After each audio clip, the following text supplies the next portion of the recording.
네, 우리 시간으로 어젯밤 트럼프 대통령이 중대 발표 형식으로 이슬람 급진 무장 세력 IS의 최고 지도자 사망 소식을 직접 전했습니다. 이제 중동발 테러 걱정은 좀 덜어도 되는 건지 장지향 아산정책연구원 중동연구센터장 전화로 연결해서 짚어보겠습니다. 센터장님 안녕하십니까? 네, 안녕하세요. 예, 트럼프 대통령이 어제 백악관에서 직접 발표를 하고 또 발표 12시간 전부터 큰일이 있었다 이렇게 운을 띄웠는데요. 이번 네네. 발표에 굉장히 공을 많이 들이는 느낌이었는데 그 이유를 어떻게 보십니까?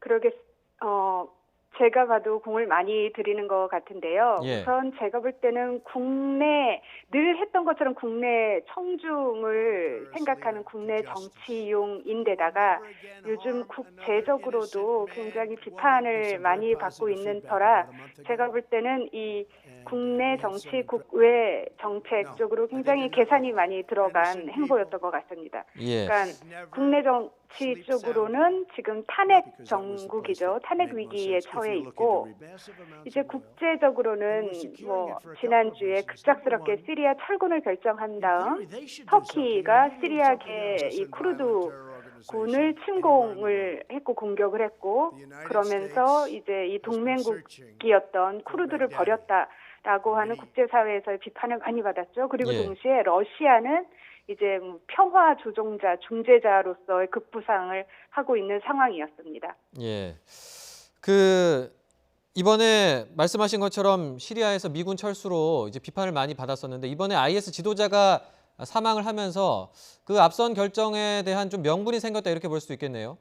제가 볼 때는 굉장히 그 명분을 앞세우느라 뭐 정말 발표 12시간 전부터 트위터로 또 보내고 했던 것 같은데요. 예, 그렇죠. 이제 시리아가 철군을 하면서 미군이 시리아 철군을 하면서 사실 제일 걱정을 했던 것이 그 시리아계 쿠르드인들이 맡았던 역할 중에 하나가 이 IS 잔존 세력들, 즉 이 죄수들을 캠프에서 관리를 하고 그 수가 12,000명까지 달한다고 하거든요. 예, 그리고 그 가족들까지도 계속 이렇게 감시를 하고 관리를 하는 거였는데 터키가 시리아계를 공격을 하면서 지금 적어도 1,000명 이상의 IS 죄수들이 지금 도망친 걸로 나타나고 있어서 이제 트럼프 대통령에게 당신 때문에 당신의 그런 섣부른 대안 없는 철군 때문에 지금 IS가 다시 활개를 칠 가능성이 높다라는 비판을 받고 있었던 차에 이제 IS의 수계를 뭐 제거했다라고 지금 굉장히 뭐 광고를 많이 하고 있는 것 같습니다. 예. 앞서 말씀하신 그 IS 포로들이 있는 그 지점 때문에 그 네네. IS가 이번에 구심점을 잃었지만 오히려 이 조직이 소멸하진 않을 거고 전력이 더 보강될 수도 있다 이런 우려도 나오는 거 아닙니까? 그렇죠. 우선 당장 지난주에 뭐 1,000명 이상이 구금 시설을 탈출을 했고요. 예, 그리고 뭐 워낙에 이 알 바그다디에 관해서 사망설이 한 2년에 한 번씩 나오고 있었기 때문에 사망설 아니면 뭐 중상설이 나왔기 때문에 이제 IS도 이 후계자를 이미 꽤 오래전에 정해놓은 상태고 그래서 뭐 IS가 소멸하지 않을 거란 전망도 있기는 한데 제가 생각할 때는 예, 이 사실 IS라는 굉장히 특이한 정말 뭐 전문가들이 이렇게 잔인할 수는 없다라고 하는 테러 집단 같은 경우는 지도자의 역할이 알카에다 그 전신이었던 알카에다보다는 좀 적습니다.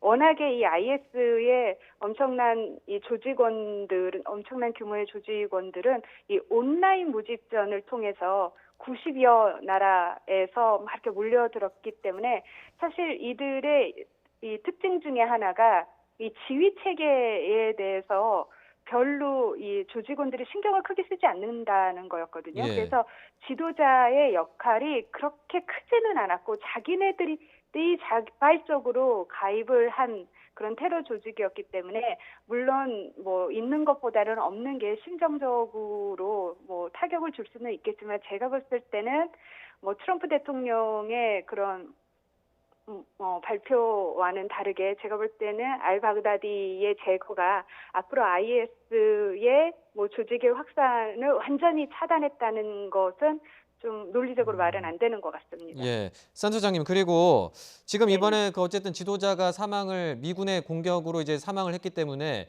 이 보복 네네. 테러 가능성도 얘기가 나오는 것 같은데 이 가능성은 어떻게 보십니까?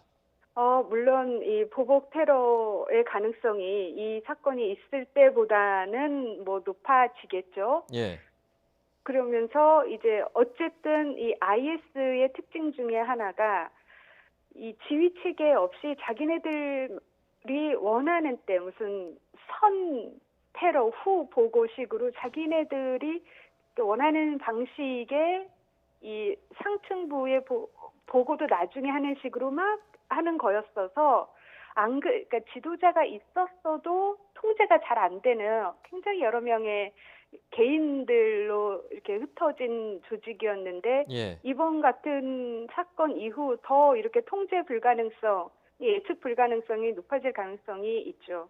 오히려 그 이전보다 그 더 위험한 테러라든지 이런 것들이 발생할 가능성이 높다 이렇게 보시는 거죠? 네, 그렇습니다. 근시안적으로, 그러니까 가깝게는 더 가능성이 높아졌죠. 예, 알겠습니다. 오늘 그 지금 말씀은 저희가 여기까지 들어야 될 것 같습니다. 일단 그 IS 지도자가 제거는 됐지만 IS의 조직 특성상 앞으로 또 보복 테러라든지 또 통제가 되지 않는 이런 테러가 또 발생할 수도 있다. 이렇게 좀 이해를 하면 되겠습니까? 예, 맞습니다. 예, 알겠습니다. 지금까지 장지향 아산정책연구원 중동연구센터장과 함께했습니다. 오늘 전화 연결 고맙습니다. 네, 감사합니다.